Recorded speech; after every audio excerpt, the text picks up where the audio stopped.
Assalamualaikum warahmatullahi wabarakatuh. Perkenalkan, nama saya Nur Kasifah Khairul Umah dari Prodi PGSD Universitas Pelita Bangsa.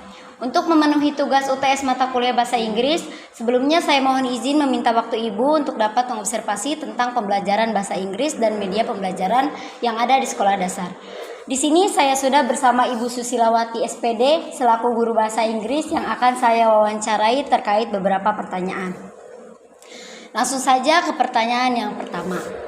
Ibu, bagaimana cara memilih metode pembelajaran yang tepat untuk RPP Bahasa Inggris? Ada beberapa hal dan metode yang harus dilakukan bagaimana bahasa Inggris bisa tepat sampai ke siswa.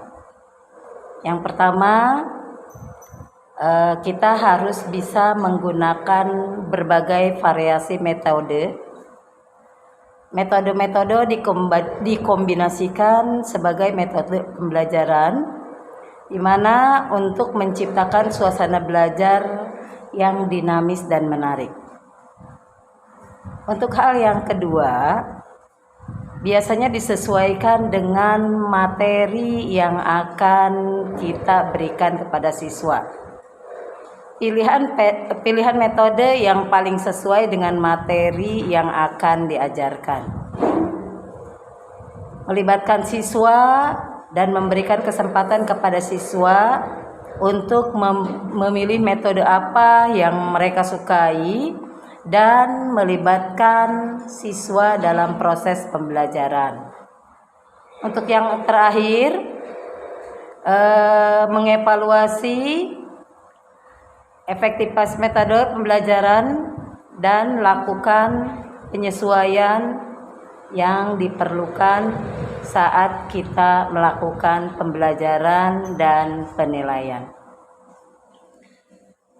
Memilih metode pembelajaran yang tepat untuk RPP Bahasa Inggris itu sangat membutuhkan pertimbangan yang matang terhadap berbagai faktor dengan mempertimbangkan tujuan pembelajaran, karakteristik siswa, ketersediaan sarana dan prasarana, dan kemampuan guru dalam memilih metode yang paling efektif bagi siswanya.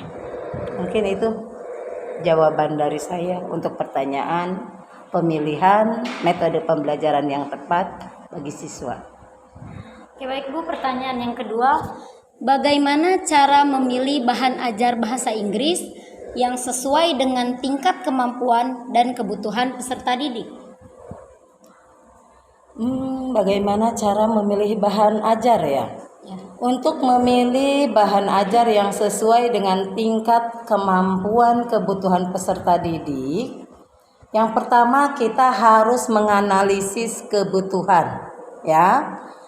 Kita lakukan analisis kebutuhan peserta didik untuk mengetahui tingkat kemampuan peserta didik, gaya belajarnya, minatnya, dan apa saja yang mereka butuhkan.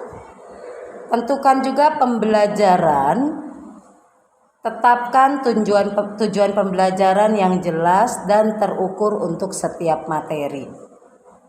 Memilih sumber bahan ajar yang sesuai dengan tingkat kemampuan, ya. Kemudian evaluasi belajar bahan ajar untuk memastikan kualitas, kesesuaian, dan keefektivitasannya. Bahan ajar yang sesuai dengan kebutuhan dan minat peserta didik itu dapat menambah minat peserta didik untuk belajar. Gunakan juga bahan ajar yang efektif, tidak terlalu bertele-tele dalam proses pembelajaran. Memilih bahan ajar bahasa Inggris yang tepat itu membutuhkan pertimbangan yang matang terhadap berbagai faktor. Dengan memilih bahan ajar yang sesuai dengan tingkat kemampuan, kebutuhan, dan minat peserta didik, serta menggunakan secara efektif, kita dapat membantu peserta didik untuk mencapai tujuan pembelajaran dalam bahasa Inggris mereka. Mungkin ada lagi yang ditanyakan? Untuk pertanyaan yang ketiga, Ibu, jenis-jenis LKPD bahasa Inggris apa yang efektif untuk meningkatkan pembelajaran? Banyak jenisnya LKPD yang dapat meningkatkan pembelajaran ya. Di sini saya hanya memberikan beberapa contoh LKPD. Di antaranya ada LKPD berbasis proyek, di mana peserta didik harus bekerja sama untuk menyelesaikan proyek yang terkait dengan topik bahasa Inggris yang sedang mereka pelajari.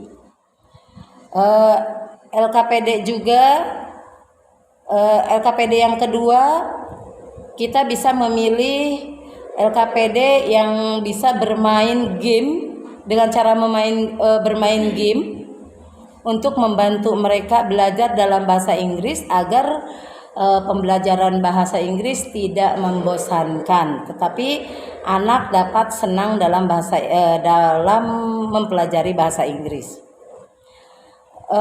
Ada juga LKPD berbasis simulasi, di mana peserta didik berpartisipasi dalam simulasi yang memungkinkan mereka untuk mempraktekkan bahasa Inggris dalam situasi dunia nyata.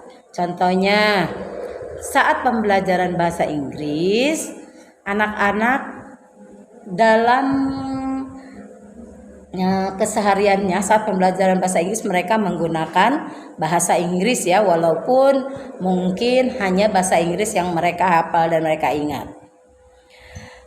Ada juga LKPD berbasis portofolio, di mana peserta didik harus mengumpulkan bukti pembelajaran mereka dalam portofolio. Kemudian yang terakhir ada LKPD berbasis web. Di sana peserta didik menggunakan sumber daya web untuk belajar bahasa Inggris. Sekarang kan zamannya era digital. Anak-anak lebih senang bermain gadget daripada bermain permainan tradisional.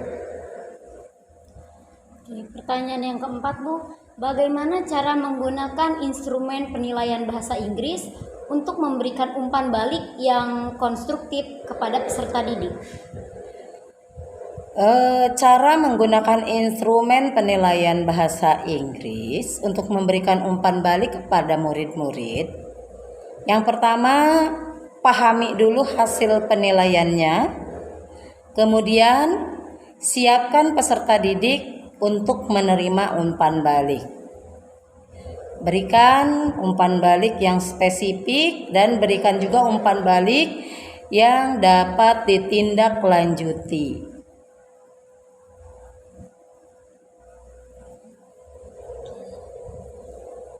Untuk pertanyaan yang terakhir, bagaimana cara mengatasi kesulitan belajar bahasa Inggris yang dihadapi oleh peserta didik?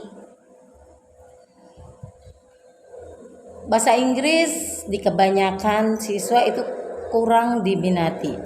Tidak bedanya dengan matematika, karena mereka sudah menganggap sulit pembelajaran bahasa Inggris ya. Nah, cara kita mengatasi kesulitan bahasa Inggris ya, yang pertama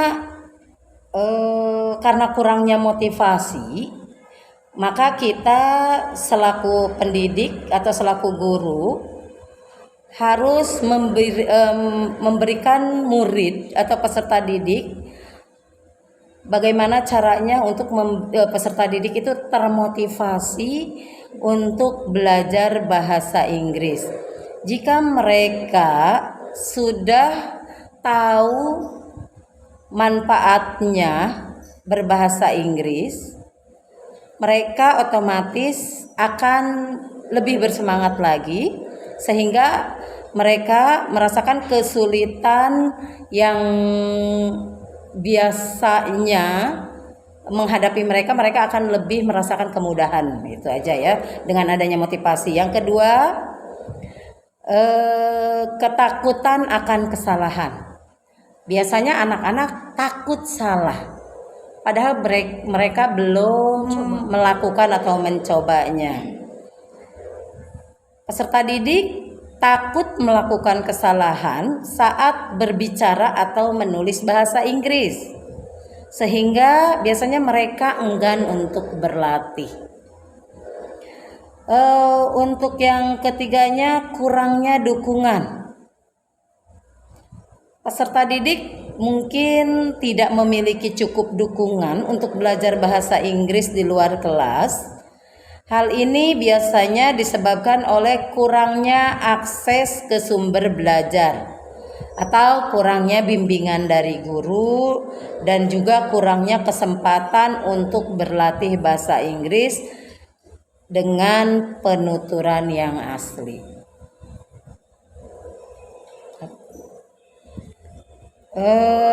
Kemudian ada gaya belajar yang berbeda, ya. Setiap peserta didik memiliki gaya belajar yang berbeda. Beberapa peserta didik mungkin lebih suka belajar secara visual, karena dengan belajar secara visual itu akan lebih mereka ingat, ya, dibanding belajar secara hanya mendengarkan. Jadi penggunaan metode saat pembelajaran itu harus diperhatikan.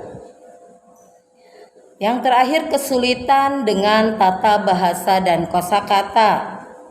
Tata bahasa dan kosakata bahasa Inggris bisa jadi sulit dipelajari bagi penutur bahasa lain. Peserta didik mungkin perlu banyak berlatih untuk menguasai tata bahasa dan kosakata bahasa Inggris. Berikut adalah beberapa strategi yang dapat digunakan untuk mengatasi kesulitan bahasa Inggris yang dihadapi oleh para peserta didik. Yang pertama, kita harus dapat menciptakan lingkungan belajar yang positif dan suportif. Kita juga harus bisa menggunakan berbagai metode pengajaran dan memberikan umpan balik yang konstruktif. Libatkan orang tua, karena tidak hanya guru yang untuk mendidik siswa, tapi orang tua juga harus terlibat. Juga kita harus menggunakan sumber daya tambahan. Mungkin hanya ini. Oke, baik Bu, terima kasih atas waktunya yang sudah diberikan untuk wawancara hari ini, dan terima kasih juga atas jawaban dari pertanyaan-pertanyaan yang saya ajukan. Demikianlah wawancara saya dengan Ibu Susilawati SPD selaku guru bahasa Inggris. Semoga dengan wawancara ini mendapatkan ilmu dan pengetahuan untuk kita semua. Amin. Assalamualaikum warahmatullahi wabarakatuh.